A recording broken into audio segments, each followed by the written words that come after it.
Mas que lacuna ou que excesso é esse?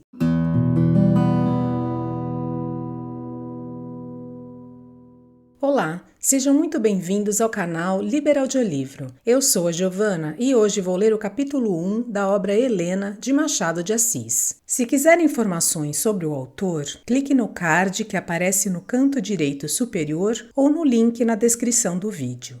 Dê um like se você gosta deste canal, comente, compartilhe e se inscreva. Se quiser contribuir, veja como na descrição do vídeo. Obrigada! Vamos à leitura. Capítulo 1. O conselheiro Vale morreu às 7 horas da noite de 25 de abril de 1859. Morreu de apoplexia fulminante, pouco depois de cochilar a sesta, segundo costumava dizer, e quando se preparava a ir jogar a usual partida de voltarete em casa de um desembargador, seu amigo. O Dr. Camargo, chamado à pressa, nem chegou a tempo de empregar os recursos da ciência. O padre Melchior não pôde dar-lhe as consolações da religião. A morte fora instantânea. No dia seguinte fez-se o enterro, que foi um dos mais concorridos que ainda viram os moradores do Andaraí. Cerca de 200 pessoas acompanharam o finado até a morada última, achando-se representados entre elas as primeiras classes da sociedade. O conselheiro, posto não figurasse em nenhum grande posto do Estado, ocupava elevado lugar na sociedade, pelas relações adquiridas, cabedais, educação e tradições de família. Seu pai fora magistrado no tempo colonial e figura de certa influência na corte do último vice-rei. Pelo lado materno, descendia de uma das mais distintas famílias paulistas. Ele próprio exercera 2 empregos, havendo-se com habilidade e decoro do que lhe adveio a carta de conselho e a estima dos homens públicos. Seu embargo do ardor político do tempo não estava ligado a nenhum dos 2 partidos, conservando em ambos preciosas amizades, que ali se acharam na ocasião de o dar a sepultura. Tinha, entretanto, tais ou quais ideias políticas, colhidas nas fronteiras conservadoras e liberais, justamente no ponto em que os 2 domínios podem confundir-se. Se nenhuma saudade partidária lhe deitou a última pá de terra, matrona houve, e não só uma, que viu ir a enterrar com ele a melhor página da sua mocidade. A família do conselheiro compunha-se de 2 pessoas, um filho, o Dr. Estácio, e uma irmã, Dona Úrsula. Contava esta 50 e poucos anos, era solteira. Vivera sempre com o irmão, cuja casa dirigia desde o falecimento da cunhada. Estácio tinha 27 anos e era formado em matemáticas. O conselheiro tentara encarreirá-lo na política, depois na diplomacia, mas nenhum desses projetos teve começo de execução. O Dr. Camargo, médico e velho amigo da casa, logo que regressou do enterro, foi ter com Estácio, a quem encontrou no gabinete particular do finado em companhia de Dona Úrsula. Também a dor tem suas volúpias. Tia e sobrinho queriam nutri-la com a presença dos objetos pessoais do morto no lugar de suas predileções cotidianas. 2 tristes luzes alumiavam aquela pequena sala. Alguns momentos correram de profundo silêncio entre os 3. O primeiro que o rompeu foi o médico. Seu pai deixou testamento? Não sei, respondeu Estácio. Camargo mordeu a ponta do bigode 2 ou 3 vezes, gesto que lhe era habitual quando fazia alguma reflexão. É preciso procurá-lo, continuou ele. Quer que o ajude? Estácio apertou-lhe afetuosamente a mão.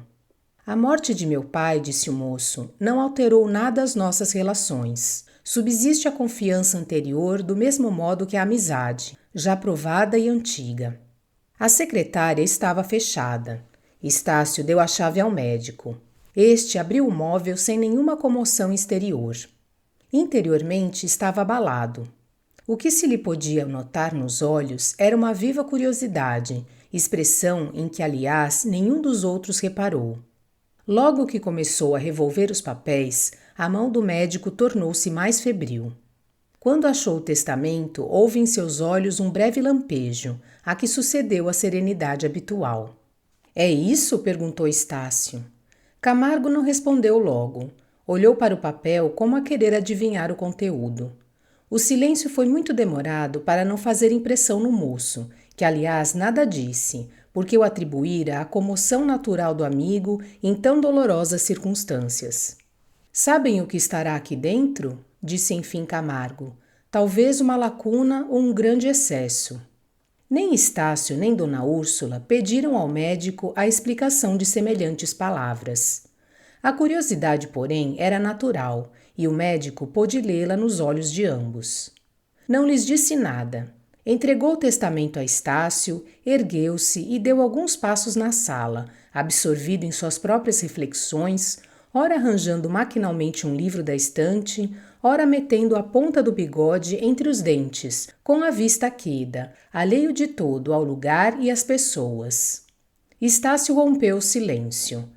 Mas que lacuna ou que excesso é esse? Perguntou ao médico. Camargo parou diante do moço. Não posso dizer nada, respondeu ele. Seria inconveniente antes de saber as últimas disposições de seu pai. Dona Úrsula foi menos discreta que o sobrinho. Após longa pausa, pediu ao médico a razão de suas palavras. Seu irmão, disse este, era boa alma. Tive tempo de o conhecer de perto e apreciar-lhe as qualidades que as tinha excelentes. Era seu amigo. Sei que o era meu. Nada alterou a longa amizade que nos unia, nem a confiança que ambos depositávamos um no outro. Não quisera, pois, que o último ato de sua vida fosse um erro. Um erro, exclamou Dona Úrsula. Talvez um erro, suspirou Camargo. Mas, doutor, insistiu Dona Úrsula, por que motivo nos não tranquiliza o espírito?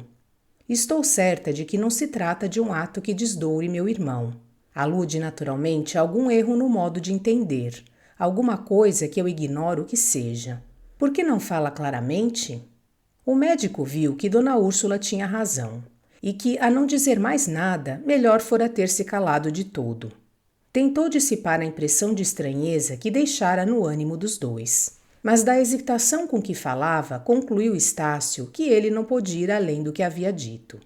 Não precisamos de explicação nenhuma, interveio o filho do conselheiro. Amanhã saberemos tudo.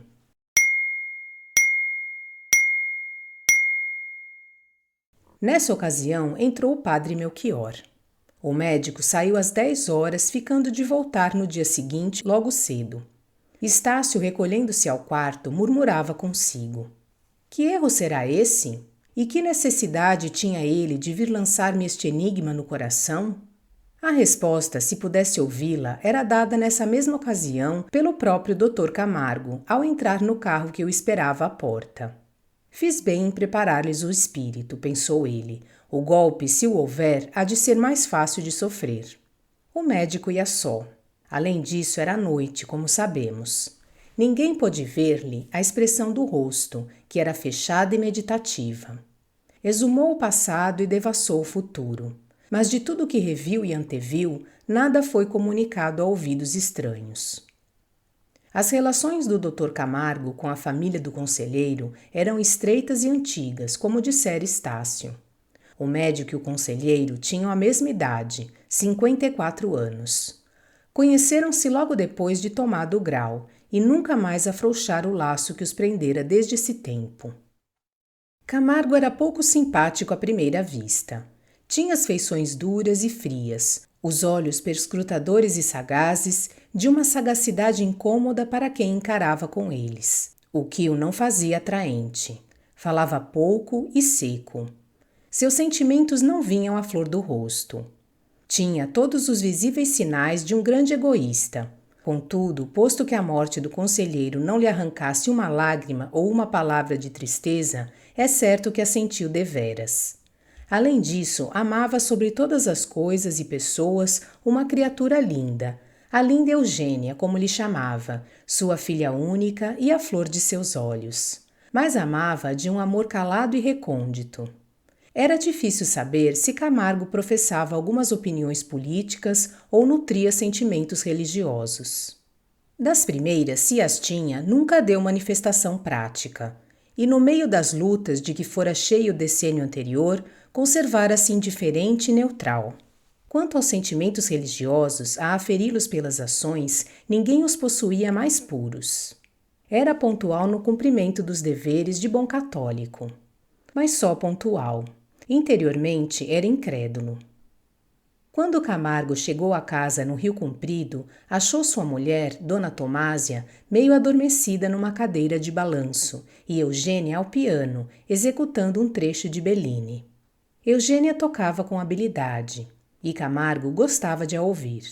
Naquela ocasião, porém, disse ele, parecia pouco conveniente que a moça se entregasse a um gênero de recreio qualquer. Eugênia obedeceu, algum tanto de má vontade. O pai, que se achava ao pé do piano, pegou-lhe nas mãos logo que ela se levantou e fitou-lhe uns olhos amorosos e profundos, como ela nunca lhe vira.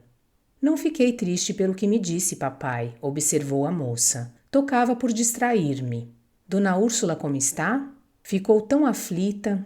Mamãe queria demorar-se mais tempo, mas eu confesso que não podia ver a tristeza daquela casa. Mas a tristeza é necessária à vida, acudiu Dona Tomásia, que abriu os olhos logo à entrada do marido. As dores alheias fazem lembrar as próprias e são um corretivo da alegria, cujo excesso pode engendrar o orgulho. Camargo temperou esta filosofia que lhe pareceu demasiado austera, com algumas ideias mais acomodadas e risonhas. Deixemos a cada idade a sua atmosfera própria, concluiu ele, e não antecipemos a da reflexão, que é tornar infelizes os que ainda não passaram do puro sentimento.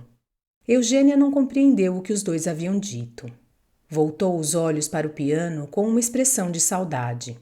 Com a mão esquerda, assim mesmo de pé, extraiu vagamente 3 ou 4 notas das teclas suas amigas. Camargo tornou a fitá-la com desusada ternura. A fronte sombria pareceu alumiar-se de uma irradiação interior. A moça sentiu-se enlaçada nos braços dele. Deixou-se ir. Mas a expansão era tão nova que ela ficou assustada e perguntou com voz trêmula: Aconteceu lá alguma coisa? Absolutamente nada, respondeu Camargo, dando-lhe um beijo na testa. Era o primeiro beijo, ao menos o primeiro de que a moça tinha memória. A carícia encheu-a de orgulho filial, mas a própria novidade dela impressionou-a mais. Eugênia não creu no que lhe dissera o pai. Viu-o ir sentar-se ao pé de Dona Tomásia e conversarem em voz baixa. Aproximando-se, não interrompeu a conversa, que eles continuaram no mesmo tom e versava sobre assuntos puramente domésticos. Percebeu-o, contudo, não ficou tranquila. Na manhã seguinte, escreveu um bilhete que foi logo o caminho de Andaraí. A resposta que lhe chegou às mãos no momento em que provava um vestido novo teve a cortesia de esperar que ela terminasse a operação. Lida, finalmente, dissipou todos os receios da véspera.